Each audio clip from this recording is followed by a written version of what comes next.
Welcome to this explainer. Today, we're diving into Chapter 1 of our source material, all about answering one big question: what is money? We're going to tackle something that schools rarely cover in depth, yet it literally dictates so much of our adult lives: financial literacy. Specifically, we're going to empower you with concrete, age-appropriate methods to introduce foundational financial concepts to your 4 to 7-year-olds. Because guess what? You already have absolutely everything it takes to teach your child about money, and today we're giving you the exact roadmap to start those conversations. Here is our agenda. 1. Money as a tool. 2. The coin recognition activity. 3. Distinguishing needs versus wants. 4. The toy store game. And 5. Earning money through work. These are the 5 actionable building blocks you're going to use to anchor abstract financial ideas into tangible realities for your kids. Let's get into it. So where do kids think money comes from? Let's shatter a super common illusion right off the bat.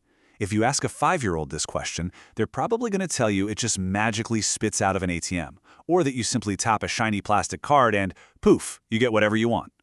Kids who grow up believing this magic trick are at a massive disadvantage. We have got to replace that magical thinking with a concrete understanding of value and effort. Section 1. Money as a tool. Establishing the foundation. To start, we really need to ensure kids understand the physical reality of money long before they can ever learn to manage it. At its core, money is simply a tool for exchange, created to make trading easier than swapping items like eggs for bread. When you're explaining this to your child, remember, they think in very concrete terms at this age, so skip the abstract concepts like interest or investments. Keep it super simple. Tell them a story. Explain that long ago, a farmer might have to trade his eggs for a baker's bread, which is pretty tough if the baker doesn't happen to want eggs right then. Money was simply invented to make that whole trading process easier. It isn't magic, it's just a placeholder for value. And bringing those lessons right to the kitchen table is exactly what family-centric financial education is all about. Working together on concepts like saving, spending, and giving makes money a regular, visible, and collaborative part of family life. You're showing your kids that talking about finances is totally normal, super healthy, and actually a whole lot of fun. Section 2. The coin recognition activity, touching the reality. Moving into our next building block, let's look at how physical experience dramatically accelerates learning for young kids. You can use a visual cheat sheet mapping out coin names to their values, like a penny is 1 cent, a nickel is 5, a dime is 10, and a quarter is 25. But make sure you actually have those physical coins right there on the table. Let them touch and examine the weight and size of each one. Practice naming them and repeating their values.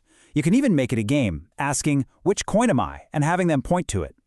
Once they've got that down, you can graduate to simple addition, asking things like, "How many pennies make a nickel?"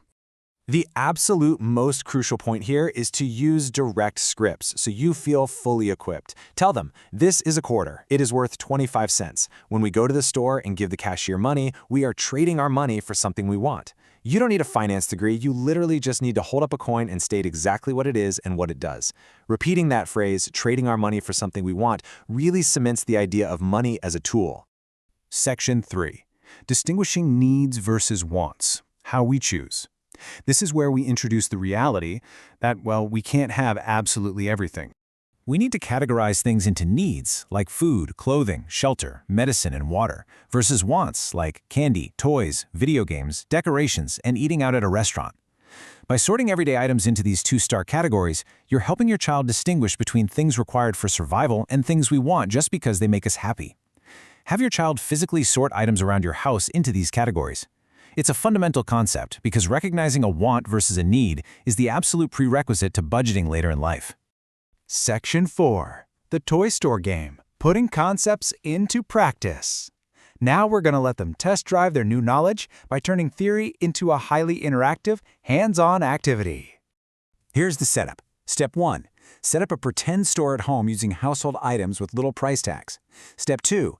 Give your child 10 play pesos or real coins. Step 3. Let them shop and make choices. This simple game allows children to practice making purchasing decisions. When they shop, they're going to inevitably realize they don't have enough money for everything they want. And that is exactly what you want to happen. Afterward, debrief with them. Ask, did you have enough money? What did you choose to buy first and why? It's a brilliant, safe sandbox for them to experience the concept of scarcity. Section 5. Earning money through work. The ultimate takeaway. For our final building block, we're transitioning from simply understanding what money is to understanding how we actually get it.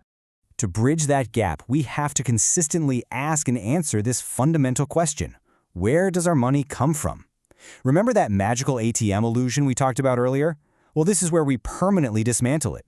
We want to connect money to effort, and task-based allowances for ages 4 to 7 are perfect for this.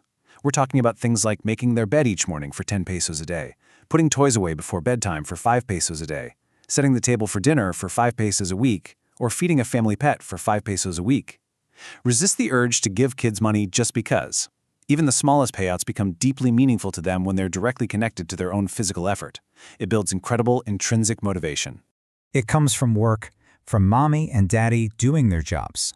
This is such a powerful concept because it prevents entitlement and ensures your child understands the true origin of a family's finances. Talk to them about what you do at work in really simple terms.